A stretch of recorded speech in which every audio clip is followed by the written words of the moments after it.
Hello, John. We're going to talk about holy wells, mass rocks.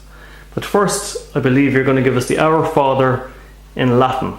So I'm going to go ahead there. Thank you. Yes, this is in Magnificat. It's a book.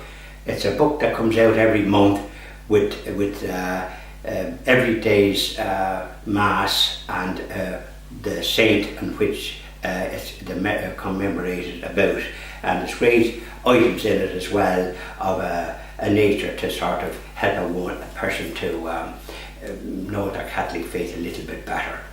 But this is the pattern, or this is the Our Father in Latin that was sung when I was young in the Catholic churches, and not alone the Pater Noster, the Our Father, but the Credo, the I believe in God, and the Gloria, which is glory be to the Father, of course, with other items being said in Latin. So one learned this off by heart, and because I was an altar boy in the olden times, and also the congregation would have joined in this as well. Our Holy Father, Saint John Paul II, sung this one time in a record which I have. So I'll just sing it, and I hope, forgive me, my singing voice mightn't be perfect. Okay. Thank you. Pater Noster, qui es in caelis, sanctificator nomen tuum, adveniat regnum tuum, fiat voluntatis tua, sicut in cielo et in terra. Panem nostrum quotidianum da nobis hodie, et dimittabus debitoribus nostris, sicut et nos dimittabus debitoribus nostris, et ne nocas inducas in tentationem, sed libera nos a malo. Very good, John. Thank you very much. Well, it wasn't too bad there. That was very good. So we're going to talk about the holy wells. Can you tell us what a holy well is? A holy well is reputed to be where our ancestors and saints had certain cures that they claimed they got. Some people got cured of rheumatism and various other ailments that people would have had and still have to this day. And because these holy wells, for example, there was St. Bridget's holy well, sometimes St. Patrick, and various other holy wells of our saints in Ireland, and so therefore they had great significance. And by the way, they're normally spread throughout the country. Most counties would have its share of holy wells, some more well known than others. So they're spread throughout the country, and sometimes there's often mass said at certain important holy wells, like in County Cork there's a very important holy well, likewise in other parts of the country. So holy wells were a very important feature of the practice of the Catholic faith of our ancestors, and still practiced to this day. Do people drink from the well? Can you drink from a holy well? They do. At times they sometimes wash their hands in it and put it on their face, because it has this healing properties. But I think it's the kind of faith that our ancestors have, and people to this day, Catholics and Christians, and even people that mightn't be Christians, have a certain faith in the curative powers of holy wells. There's a certain spiritual benefit to be got from visiting them, which I've done myself. And are they popular now as they were in the past? Popular, and they're popular with even most age groups.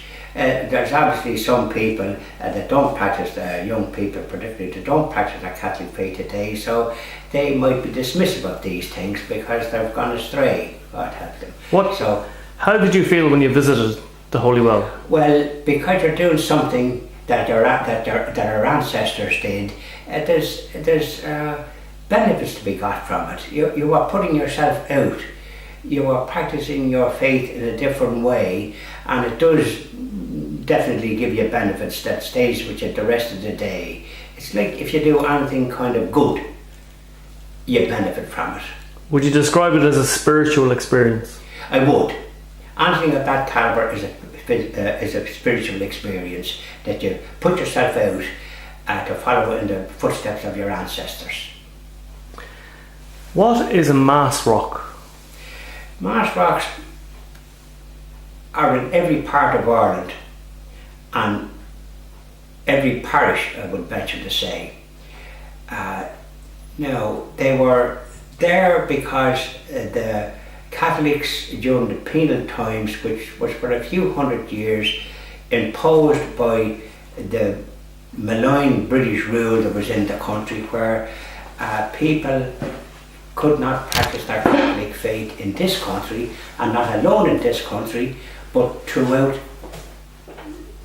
wherever, even in Britain, where the Catholics were persecuted and their places of worship destroyed, and a price placed on the priest's head and hunted. So priests then had to have a disguise, but they kept the Catholic faith alive in this country by the vast majority of people who had nothing, because they were also treated abominably by the invader, Britain in this case. Henry VIII and his minion Cromwell, the mass murderer of people in this country and the mass murderer of the people in his own country. So Catholics then, in order to practice their Catholic faith, which they did, in spite of what the old song says, dungeon, fire and sword, mass rocks that were hidden in forests and in areas where the Crown forces could not find them. Also, there was lookouts placed so as to, in case they were betrayed by some people, because they could get money, like Judas Iscariot that betrayed our divine Saviour for the 30 pieces of silver. They could get money. So lookouts were kept to make sure if there was any sign of Crown forces that everything disappeared, and the priest went off in his disguise so that they could escape. But even in spite of that, there was priests executed by this malign force that was about the country at the time. It took centuries for the practice of the Catholic faith to be allowed by this rule, this bad rule that we were under. But nonetheless, the Catholic faith was kept alive during that time. But Mass rocks today, I mean, people, do they actually visit them, or do they commemorate them? And sometimes in some parts of the country, Mass is celebrated on those rocks, and those Mass rocks to this day in certain parts of the country. Okay. And the actual rock is still there? It is. When you say rock, you mean a large headstone of some sort? Well, it's a large rock in which the priest could put the vestments on, and usually in a place where the congregation could gather from their poor hovels that they lived in and come and practice the Catholic faith.